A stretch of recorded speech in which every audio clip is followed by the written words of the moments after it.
भारतीय राजनीति में ज्यादातर नेता सत्ता के साथ पैदा होते हैं, पर कुछ ऐसे नेता होते हैं जो सत्ता से टकरा कर पैदा होते हैं। एक महिला जो दिल्ली की सत्ता को डायरेक्ट चुनौती देती है, जिसमें वामपंथ की 34 साल की सरकार को बंगाल से उखाड़ कर फेंक देती है और जो आज भी केंद्र की सत्ता को अकेले खड़ी होकर लड़ने की हैसियत रखती है।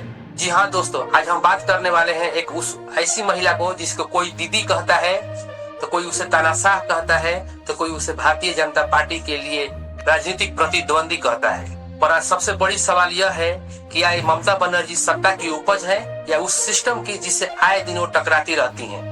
अगर आपके भी मन में यही सवाल है तो आप इस वीडियो को अंत तक जरूर देखें। चंदन जी, ममता बनर्जी का व्यक्ति तो आज जो हम देखते हैं वो व्यक्ति तो बहुत ही विद्रोही टाइप का है और हमने सुना है कि उनका राजनीतिक करियर की शुरुआत उन्होंने अपने छात्र जीवन से शुरू कर दिया।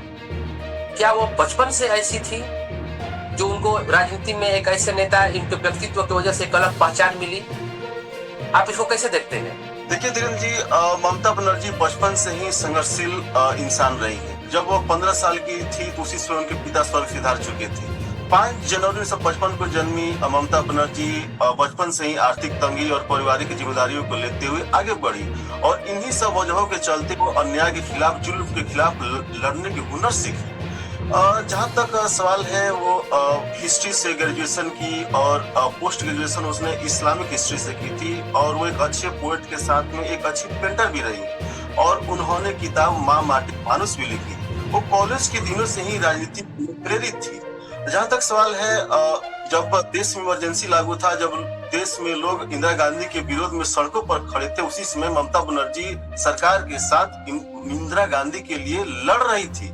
सोचिए, ममता बनर्जी फिर से अकेली लड़ने वाली एक नेता थी और उनका राजनीतिक सफर शुरू होता है साल 1984 में, जब बार वो चुनाव लड़ती हैं जादवपुर लोकसभा क्षेत्र से सीपीएम के कदावर नेता रहे सोमनाथ चटर्जी के विरोध में। और जब टिकट मिला उनको तो नहीं लग रहा था कि वो चुनाव जीतेंगी, उनको ऐसे ही टिकट दे दिया गया था कि चलिए इनको देखते हैं और तब जाकर के उन्होंने जीत हासिल किया और ये शुरुआत है ममता बनर्जी।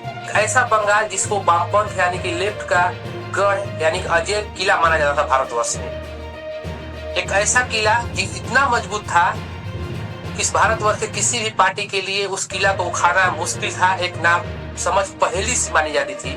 लेकिन ममता बनर्जी के संघर्षों ने उस किला को तोड़ दिया, उस किला को ढा दिया और आए दिन ममता बनर्जी सिस्टम के साथ और टकराने की जो हैबिट है उनकी, वो आज उस सिस्टम से टकराती रहती है, उस राजनीति सफर में टकराती रहती है। आप ममता बनर्जी की संघर्ष को कैसे देखते हैं? देखिए, साल 1991 जब 1990 में ममता बनर्जी कांग्रेस यूथ की अध्यक्ष बनती है तो बंगाल के नदिया जिले की घटना है। एक रेप पीड़िता जो मूक बधिर रहती है, आरोप लगता है कि एक कम्युनिस्ट कार्यकर्ता पर जो मूक बधिर बालिका के साथ में गलत काम करता है और वो बालिका गर्भवती हो जाती है। तो बालिका को न्याय दिलाने के लिए कुछ कांग्रेस के कार्यकर्ता उस समय के तत्कालीन कांग्रेस अध्यक्ष जो बंगाल की थी ममता बनर्जी के पास लेकर के जाती है और ममता बनर्जी रेप पीड़िता को लेकर के आपको राइटर्स हाउस के पास जाती है जो बंगाल सचिवालय था, जहाँ पर मुख्यमंत्री से मिलने के लिए इजाजत मांगती है, जहाँ पर उन्हें इजाजत नहीं मिलता है और उनके साथ दुर्व्यवहार किया जाता है और उनको घसीट करके पीट करके ममता बनर्जी को वहां से बाहर कर दिया जाता है। ममता बनर्जी यूं ही हार मानने वालों में से नहीं थी, वहां उन्होंने संघर्ष किया। दूसरा घटना 1993 की, जब ममता बनर्जी इस जीत पर अड़ती है कि केवल वोटर आईडी कार्ड को ही वोट देने का एक दस्तावेज माना जाए। तो ये सब चीजें हैं जो वामपंथी सरकार से के विरोध में वो लड़ने के लिए उतारू रहती थी। और इसके बाद में साल आता है 2006 और 2008, जिसमें नंदीग्राम में किसानों को लैंड को एक्विज किया जा रहा था, यानी कि लैंड एक्विजिशन किया जा रहा था वहां पर टाटा मोटर्स फैक्ट्री बैठाने के लिए। और ममता बनर्जी ने वहां पर आपको 26 दिनों तक आमरण अनशन उपवास किया था और इस तरह ममता बनर्जी वामपंथी सरकार को फेंकने में, तोड़ने में बहुत कोशिश करती रही।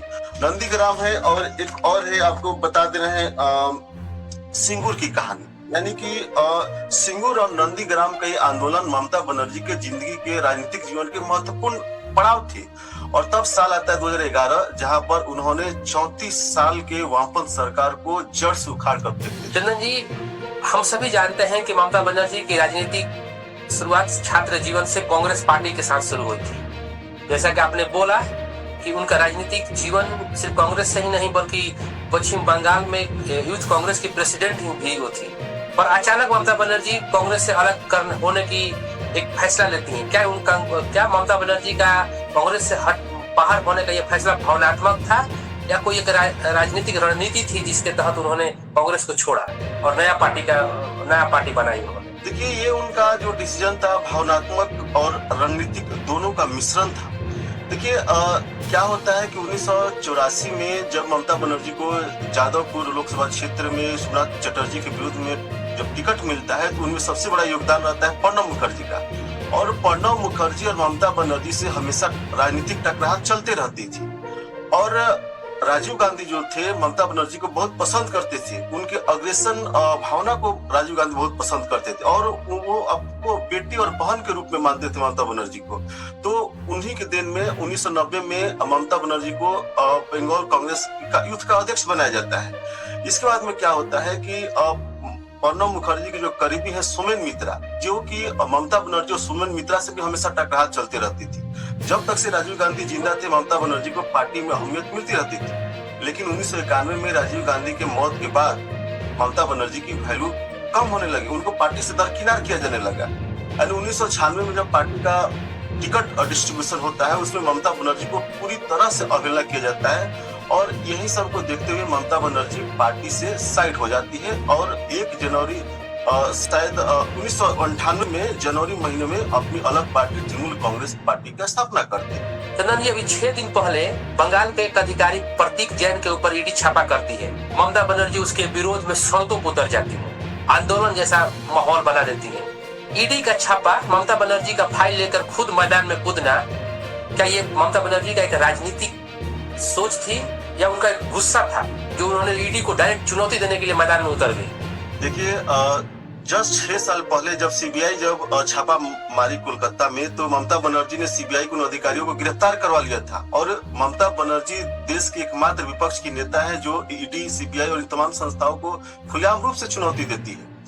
देखिए, इसमें जो 8 जनवरी की कांड क्या है कि जो आईपी के जो डायरेक्टर है प्रतीक जैन, उनके ऑफिस पर ईडी छापेमारी करती और ईडी का कहना था कि इस केस में आईपी के पास मतलब कि महत्वपूर्ण सबूत या डाटा है, उसमें मनी लॉन्ड्रिंग का और जिसमें कोल स्मगलिंग का था। तो ममता बनर्जी ऐन वक्त पर जाती है और जो भी दस्तावेज, डिवाइस या डॉक्यूमेंट्स या जो भी सारा मिलता है वो ममता बनर्जी जबरदस्ती ले लेती है और डीजीपी के साथ तमाम पुलिस अधिकारियों के साथ वहां पर जाकर। तो ईडी का ये कहना है कि ममता बनर्जी बीच में आकर के जो छापेमारी हो रही है कार्रवाई में आकर के इंटरवेंशन करती है। ममता बनर्जी का ये कहना था, तृणमूल कांग्रेस का ये कहना था कि जो भी डॉक्यूमेंट्स था, जो डिवाइस था, चाहे जो कुछ भी मिला था वो पार्टी की गतिविधियों को, पार्टी में कौन कैंडिडेट्स होंगे, पार्टी की रणनीति, तमाम रहस्य उसमें छिपे हुए थे। तो इसी चीज को लेकर के ईडी जो है सुप्रीम कोर्ट और हाई कोर्ट गया है ममता बनर्जी के विरुद्ध में। और जो तृणमूल कांग्रेस है वो साफ तौर पर बोल रहा है कि ये जो छापेमारी जो हो रही है राजनीतिक रूप से प्रेरित ये हो रही है। तो ये सब चीजें, ममता बनर्जी हमेशा से अग्रेसिव रही है और अकेली नेता जो कि मैं आपको पिछली बार ही बोल चुका हूँ कि ममता बनर्जी अग्रेसिव है और तमाम संस्थानों के विरोध में लड़ने वाली एकमात्र मजबूत विपक्ष के तौर पर उभरी है। चंदन जी, ममता बनर्जी जो जिसे दीदी के नाम से जाना जाता है, पश्चिम बंगाल जो आज की वर्तमान के मुख्यमंत्री हैं, उनकी कुछ ऐसी अनसुनी कहानियां बताइए जो बहुत ही कम लोग जानते होंगे। हमारे दर्शकों के बीच वो पॉइंट और फैक्ट करने की कोशिश कीजिए। देखिए धीरेन जी, ममता बनर्जी का जो शब्द दीदी कहलवाने के लिए उन्होंने जिंदगी में न जाने कितने संघर्ष, बलिदान, त्याग किए। देखिए, ममता बनर्जी उनकी जो आत्मकथा है स्ट्रगल ऑफ एग्जिस्टेंस, उसमें एक वाक्य लिखती है, एक बात बोलती है कि उस समय क्या होता है कि 1989-90 के लमसम में कांग्रेस के जो राजनीतिक पर्यवेक्षक थे कमलापति त्रिपाठी बंगाल के दौरे पर आते और उनका आवाभगत या सम्मान या खाने पीने का जो भी व्यवस्था ममता बनर्जी के जिम्मे दिया गया था। और जो कमलापति त्रिपाठी थे इंदिरा गांधी युग में कांग्रेस के सबसे कट्टर नेताओं में से एक थे और वो घोर ब्राह्मणवाद विचारधारा के नेता थे। सोचिए, उनके बारे में कहा जाता था कि वो हमेशा भोजन ब्राह्मणों के द्वारा बनाए गए ही लोगों से करते थे, गैर ब्राह्मणों के द्वारा बनाए गए भोजन को छूते भी नहीं थे। जब ममता बनर्जी को ये बात पता चली तो वो दो रसोइयों के रखा जो गैर ब्राह्मण थे और उन्हीं लोग के द्वारा खाना बना करके उन्होंने कमलापति त्रिपाठी को दिया। तो अपनी आत्मकथा में ममता बनर्जी साफ लिखती है कि काश अगर कमलापति त्रिपाठी जी होते तो वो मुझे कभी माफ नहीं करते। यानी कि यहाँ पर दिखाता है कि ममता बनर्जी जो है एक समाजवादी विचारधारा, जातिवादी विरोधी और समता मूलक समाज की स्थापना करने वाली नेता थी। और यहाँ पर कांग्रेस की विचारधारा को भी दर्शाता है कि कांग्रेस में किस प्रकार की जातिवादी नेता थी। चंदन जी, एक मेंबर ऑफ अपने पार्लियामेंट में बहस चल रही थी जब लालू प्रसाद यादव और ममता बनर्जी दोनों भिड़ गई। और लालू प्रसाद यादव आज भी वो सोशल मीडिया पर मीम्स बहुत ही वायरल है और लोग बहुत ही पसंद करते हैं। जब लालू प्रसाद यादव ने बहुत सीरियस और मजाकिया लहजे दोनों में पूछ दिया कि आपने रेल नहीं मांगा था, तो ममता बनर्जी खड़े होकर गुस्से में बोलती है कि हमें नहीं मांगा था, हमें नहीं चाहिए। तो लालू यादव जी का रिप्लाई रहता है कि तो नहीं मांगे तो नहीं मिलेगा। वो कहानी, वो वाकया क्या है, आज जनता यही और व्यूअर जानना चाहता है कि मीम तो सब लोगों ने देखा है और उसके पीछे की कहानी किसी को नहीं मालूम। प्लीज हमारे दर्शकों को बताइए। देखिए, कहानी क्या थी जी कि 1998 में जब ममता बनर्जी तृणमूल कांग्रेस की स्थापना करती है तो वो गठबंधन एनडीए के साथ कर लेती है। और वाकया है 1999 का, जब लालू प्रसाद ये बोलते हैं कि जो बीजेपी जो है कभी रेल मंत्री बोलती है नीतीश कुमार को देंगे, कभी बोलती है ममता बनर्जी को देंगे, कभी इसको देंगे। तो इसी बात पर ममता बनर्जी अचानक खड़ी हो जाती है और बोलती है कि हमने कभी भी राजनीतिक इच्छा नहीं चाहिए कि मुझे ये मंत्रालय चाहिए या वो मंत्रालय चाहिए, हम बाहर से ही सपोर्ट कर रहे हैं। तो इसी बात को लेकर के ममता बनर्जी ने लालू प्रसाद को मुंहतोड़ जवाब दिया था और एक हंसनुमा माहौल लोकसभा में बना था, इसका मीम्स वायरल भी हुआ था।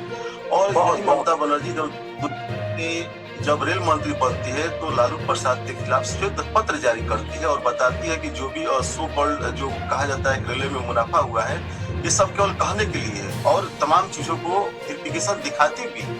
तो यही वाकया है ममता। और आज के दिन में आप देख सकते हैं कि लालू प्रसाद और बनर्जी में रिश्ते बहुत ही अच्छे हो गए हैं और दोनों एक दूसरे से मिलते जुलते भी हैं। और आप देखिए, जब तेजस्वी प्रसाद के जब बच्चा होता है तो ममता बनर्जी साल लेकर के सम्मानित करने भी जाती है। तो ये है उन दोनों नेताओं की कहानी। चंदन जी, ये सत्ता विरोधी और भारतीय जनता पार्टी के साथ अगर इस भारतवर्ष में कोई दो लोगों का अगर लिस्ट बनाया जाए कि सबसे मुखर विचारधारा और सबसे मुखर नेता कौन रहा है, तो उसमें शायद लालू प्रसाद यादव पहले और ममता बनर्जी दूसरे नंबर पर, पहला और दूसरा नंबर पर रखना मुश्किल हो जाएगा। इतना दोनों का भाजपा विरोधी रोल आज के डेट में है। लालू यादव जी का तो कभी मतलब इतिहास ही नहीं रहा है कि कभी एनडीए के साथ गए हों, कभी भाजपा के साथ गए हों जब से मुख्यमंत्री बने। लेकिन ममता बनर्जी जी का चूंकि एक बार गई हुई है, इसलिए जो भी हो।